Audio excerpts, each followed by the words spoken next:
BotPress. BotPress, c'est une solution no-code qui va vous permettre de réaliser des chatbots pour des clients. Il faut savoir quelque chose, c'est qu'il est très facile à prendre en main. Donc c'est un super logiciel pour commencer et obtenir de la technique pour après pouvoir lancer son agence d'automatisation IA. Et c'est d'ailleurs ce qu'on va voir dans cette vidéo. Dans cette vidéo, on va voir un tutoriel pour les débutants pour qu'ils puissent comprendre comment l'utiliser. Nous allons aussi voir comment importer une template sur BotPress. On essaiera aussi de regarder des choses qui sont un petit peu plus complexes, comme le Personality Agent ou les agents de traduction. Puis on terminera sur une étape qui est essentielle. C'est le fait de savoir correctement déployer un bot chez son client. Bien évidemment, pour savoir le faire, on prendra un cas pratique concret. Je reprécise pour toutes les personnes qui sont intéressées par les agences d'automatisation IA. J'ai lancé mon propre serveur Discord qui est dans la description, qui est d'ailleurs passé le premier serveur Discord IAA de France. Ici, vous pourrez obtenir tous les conseils dont vous aurez besoin, notamment sur la prospection, sur des informations un petit peu plus générales. Toute la communauté, elle est super engagée, c'est juste quelque chose d'incroyable. Et d'ailleurs, vos questions me servent pour pouvoir réaliser de nouvelles vidéos. Et voilà, maintenant on se retrouve sur le site de BotPress. Là, on peut voir que j'ai actuellement deux chatbots, un qui a été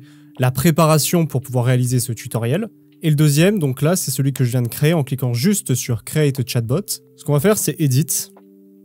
Et là, on va rentrer donc sur le moment de configuration de notre bot. Donc nous, ce qu'on veut, c'est commencer avec un template qui est vierge. Donc on va commencer avec Start from Template. On a techniquement aussi des templates qui sont déjà personnalisés. Mais nous, pour les besoins de ce tutoriel, on va venir choisir Basique. Hop, on arrive sur le tutoriel. On quitte, on n'en a pas besoin. Et donc là, qu'est-ce qu'on voit ? On voit que on est sur la partie graphique de l'outil no-code. À droite, on a la partie où on va pouvoir tester notre chatbot. On peut voir aussi qu'on a un début et une fin. Puis ici, nous avons toute une panoplie d'outils que pour le moment, vous ne connaissez pas. L'idée, c'est que lorsqu'on arrive sur ce chatbot et qu'on écrit, par exemple, bonjour, le chatbot nous répond. Pour ça, on va commencer à partir du start. On va cliquer sur cette bulle. On va l'étendre sur la zone. Et ici, on va avoir des options qui vont venir s'afficher. On va simplement cliquer sur Standard Node, et donc une section vient d'apparaître. À l'intérieur, on peut voir Add Card, et c'est ici qu'on va venir rajouter toutes les caractéristiques qui vont constituer notre chatbot. On peut par exemple envoyer du texte, des images, de l'audio, des vidéos. C'est ici qu'on va aussi pouvoir récupérer des informations, utiliser l'intelligence artificielle. On a aussi des expressions, et ça, on le verra un tout petit peu plus tard. Vu qu'on voulait, en envoyant simplement bonjour, que notre chatbot nous réponde « Que puis-je pour vous ?» avec un texte comme ça. On va tout simplement cliquer sur le texte, donc Add Card, texte. Comment puis-je vous aider, par exemple. Hop. Maintenant, on va voir si ça fonctionne. Donc, on va réinitialiser ici la nouvelle conversation. Ça, c'est hyper important. À chaque fois que vous faites des modifications, il faut relancer une nouvelle conversation. Et donc, pour ça, il faut appuyer sur cette flèche. Appuyons dessus. Bonjour. Comment puis-je vous aider? Et donc voilà, maintenant on vient de configurer la première action donc de votre premier bot. Bien évidemment, pour les besoins de ce tutoriel, j'ai préparé une template et aussi donc le texte pour que derrière, pour moi, ce soit plus facile pendant le tournage. Donc on va pas écrire comment puis-je vous aider, mais hop, je vais juste copier-coller le texte que j'avais écrit. Bonjour, je suis l'assistant de Monsieur Kawa. Je suis parti du principe qu'il fallait réaliser un assistant pour un chef d'agence qui travaille donc dans l'automatisation liée à l'intelligence artificielle. Donc dans une IAA. J'ai notamment fait ça parce que sur mon bureau, j'avais déjà ce qu'on appelle une base de données, on verra ça un petit peu plus tard, mais j'avais déjà une base de données en lien avec ce sujet. Ça, c'est un chatbot qui va être déployé sur le site internet de Monsieur Kawa. Le chatbot va devoir proposer deux choix. 1. Je souhaite prendre rendez-vous. 2. J'ai une question. Donc pour ça, on fait Add Card. On va chercher dans la partie Capture information et on va choisir Single Choice. Donc ça, c'est une carte qui va permettre de récupérer une certaine information et va laisser le choix à l'utilisateur de faire seulement un choix, donc un choix unique. Donc si on clique sur Single Choice, je vais copier-coller le texte que j'avais déjà prévu. Que puis-je pour vous? On va cliquer sur Advanced Configuration et ici, on va venir choisir Choice, soit pour dire « Je souhaite prendre rendez-vous » ou alors « J'ai une question ». On peut même tester déjà, savoir est-ce que ça fonctionne. Hop là. Bonjour. Bonjour, je suis l'assistant de Monsieur Kawa, que puis-je pour vous? Je souhaite rendez-vous, j'ai une question. Si on clique dessus, bien évidemment, ça n'enclenche aucune autre carte. Parce que comme on peut le voir ici, on s'est arrêté à cette étape-là. Essayez de bien organiser votre workflow. Donc ici, on va le renommer Arrivée. Pour la suite, on va commencer par développer le chatbot sur la partie « Je souhaite prendre un rendez-vous ». Donc on va éloigner un petit peu la partie « End ». Approcher ça, on ajoute une nouvelle note. Et ici, on va l'appeler agenda. Hop. On fait Add Card, on réajoute du texte. On dit que ça, c'est l'agenda de Monsieur Kawa. Ici, on va venir créer une carte qui va être reliée à son Calendly. Donc, add card, card. Dans le titre, on met agenda de Monsieur Kawa. On met un action button, réservé. Et là, je vais juste copier-coller le lien de mon Calendly. Tac, tac, tac. Et voilà le consulting. Bon, j'avais mis une image. On peut essayer d'aller chercher une image sympa. Est-ce qu'on a une image sympa? Bien évidemment, ce sera flouté. Tac. Dans cette minia, peut-être. Peut-être que j'ai ça. Ah, bah parfait. Ok, on va prendre ça en Calendly. On va prendre la première ébauche de la miniature de cette vidéo. Et maintenant, on va voir ce que ça donne. Bonjour. Je l'écris en anglais, hein, vous pouvez l'écrire en anglais, en français, peu importe. Hein. En soi, même si j'avais écrit juste J, ça aurait déclenché le bot. Je souhaite prendre rendez-vous. Voici l'agenda de Monsieur Kawa, agenda de Monsieur Kawa réservé. Et si je clique sur réservé, ça m'emmène sur le calendrier de mon agence. Très bien. Maintenant, on veut créer une nouvelle note pour savoir si les utilisateurs ont une autre question. Le souci, c'est que vous pouvez voir que ici, on n'a rien pour pouvoir la créer. Si on avait un point qu'on est sélectionné, hop, standard node, on crée une note. Sauf que ici, on l'a pas. Donc, pour pallier à ce problème, on va cliquer sur Add Card et on va cliquer sur Expression. Normalement, elle sera déjà préconfigurée. Mais si elle ne l'est pas pour vous, veillez bien à ce qui est écrit dans ce champ-là, Always. Maintenant, on peut voir qu'on a le point qui est apparu. On peut continuer notre bot et cliquer sur Standard Node. Ce que je veux savoir, c'est est-ce que l'utilisateur a encore des questions. Pour ça, je vais le remuer. Question, hop, Add Card, Single Choice. Je copie-coller le texte. Tac. Avez-vous d'autres questions? Advanced Configuration. Choice. Oui. Non. Si je mets non, ça arrête la discussion. Et si je mets oui, ça va venir relancer la partie « J'ai une question du chatbot que l'on n'a pas encore créé ». C'est d'ailleurs ce qu'on va faire donc maintenant. J'ai une question, standard node, on va le renommer question ouverte. Parce que c'est ici qu'on va pouvoir venir piocher les informations d'une base de données, pouvoir poser des questions librement à notre bot pour avoir des réponses qui sont précises et donc générées par l'intelligence artificielle. Donc on va venir encore cliquer sur Add Card, encore sur Single Choice. Je copie-colle le texte. Que voulez-vous savoir? Sauf que ici, on va pas se mettre en Single Choice, on va se mettre en Raw Input. On aurait pu aussi directement le sélectionner ici, si je me trompe pas. Il est là. Qu'est-ce que va faire Raw Input? Ça va permettre à l'utilisateur de poser une question et de rédiger des phrases. Bon, le souci, c'est qu'on n'a toujours pas relié notre chatbot à notre base de données. Donc en réalité, l'intelligence artificielle ne va pas pouvoir chercher des informations qui vont être précises sur notre sujet. Donc, on va venir cliquer ici sur Add Knowledge Base. On va la renommer par exemple base de données AIAA, parce que je vais faire un chatbot qui sera optimisé pour Monsieur Kawa, Kawa qui est bien évidemment le directeur d'une agence d'automatisation IA. Donc, on va aller dans le Knowledge Base Source.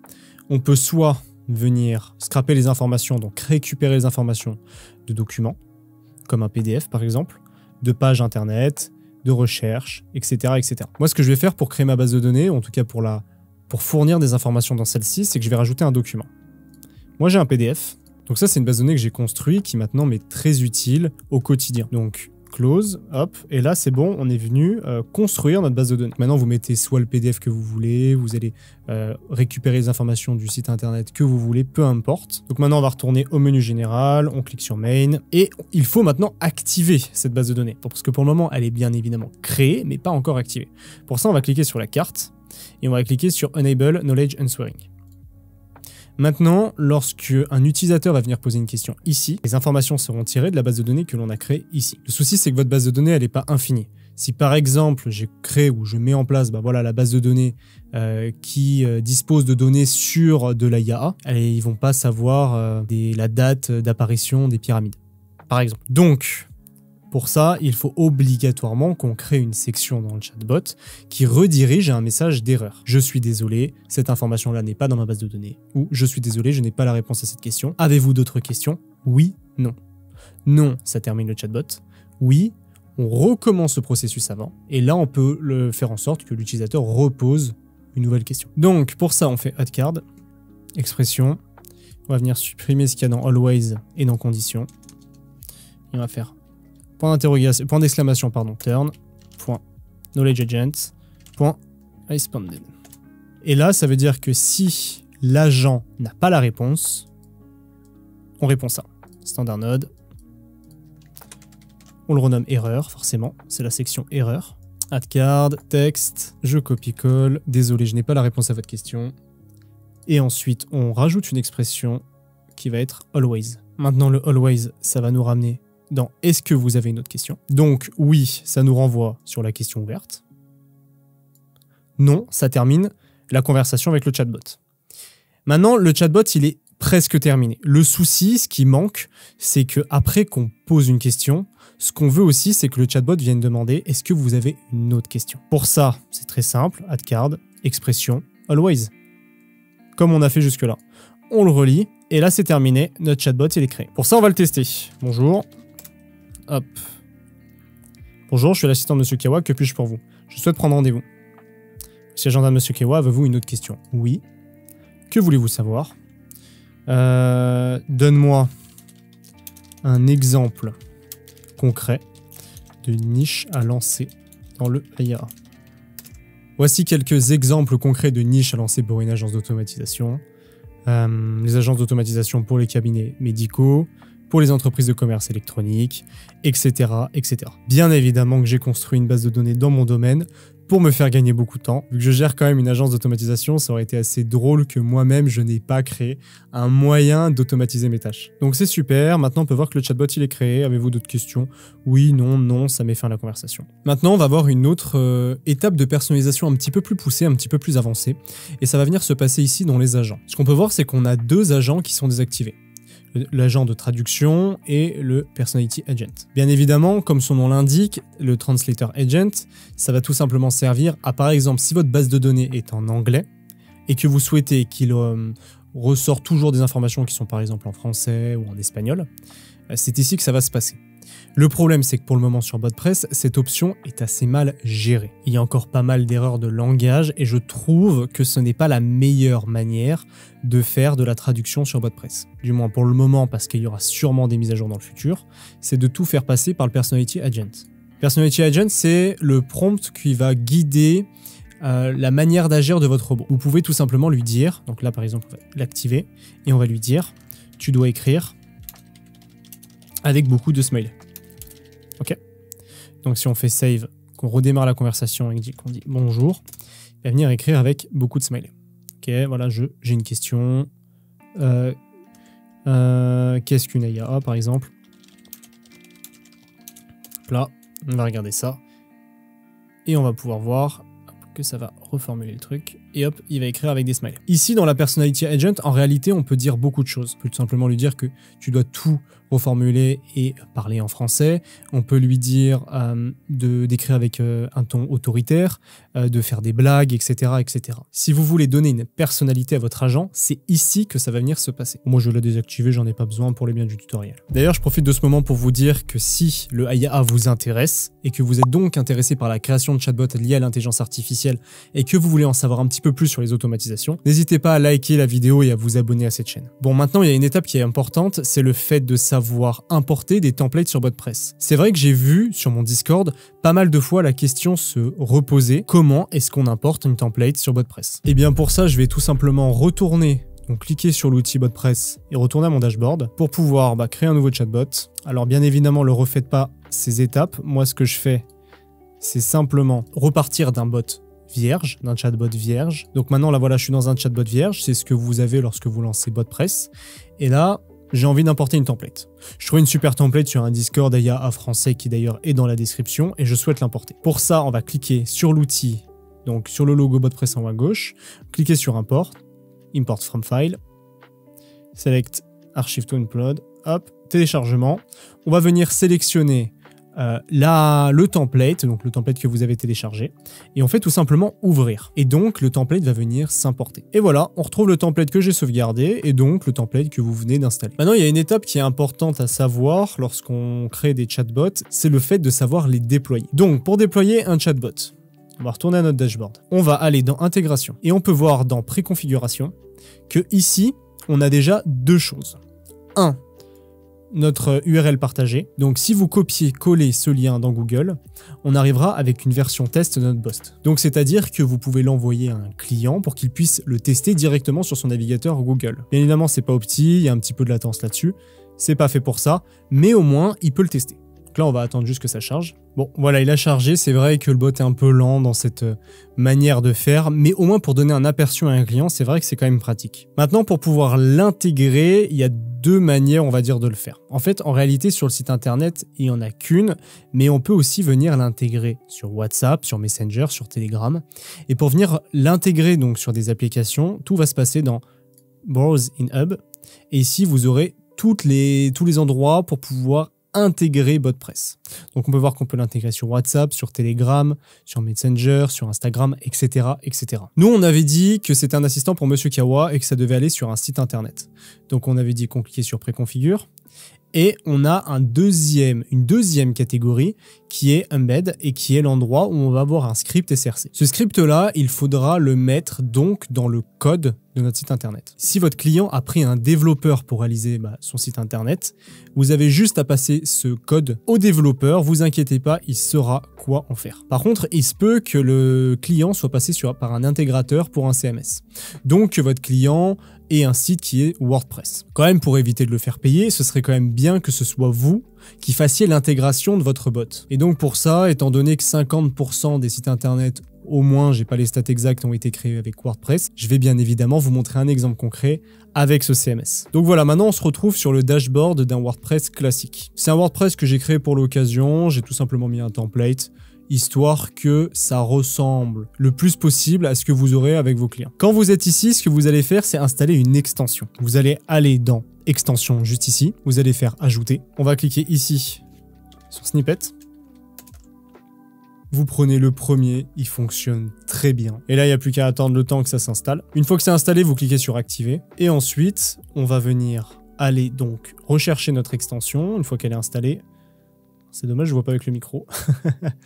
On clique sur Snippet, Ajouter. Et puis, on va venir coller ça donc dans le content HTML. Donc, on va bien évidemment récupérer ici notre script SRC. On va le coller ici. Et on va bien faire attention de cocher ce point ici, qui est de positionner le code à la fin donc, du body. Donc le body, pour faire simple, c'est là où on va avoir toutes les informations du site. Là où on va avoir par exemple tout le texte, toutes les images et toutes les vidéos qu'on va venir intégrer dessus. Et les scripts SRC se mettent toujours à la fin d'un body. C'est pas un cours de dev ici, donc je vous expliquerai pas plus pourquoi. Mais il faut juste bien retenir ça, parce que si vous le mettez pas à la fin du body, ça ne fonctionnera pas. On sauvegarde les changements. On n'a plus qu'à retourner donc dans notre page d'accueil. Et donc on peut voir ici que notre chatbot a bien été intégré. Donc si on clique dessus et qu'on dit bonjour, hop, et ben là on voit tout simplement qu'il répond bonjour, je suis l'assistant de Monsieur Kawa, que puis-je pour vous? J'ai une question. Que vous voulez savoir? Qu'est-ce qu'une niche dans le AIA?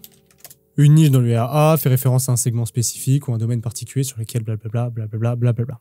Avez-vous une autre question? Oui, non, non. Je n'ai pas d'autres questions. La conversation se termine. Et donc voilà, on vient de créer notre premier bot IA et de le déployer sur le site WordPress d'un de nos clients. N'hésitez pas si vous voulez en savoir plus sur les agences d'automatisation IA. J'ai fait une vidéo sur comment trouver ses services et aussi sur comment trouver sa niche. Je vous les mets juste ici. Si vous êtes intéressé, n'hésitez pas à aller les regarder.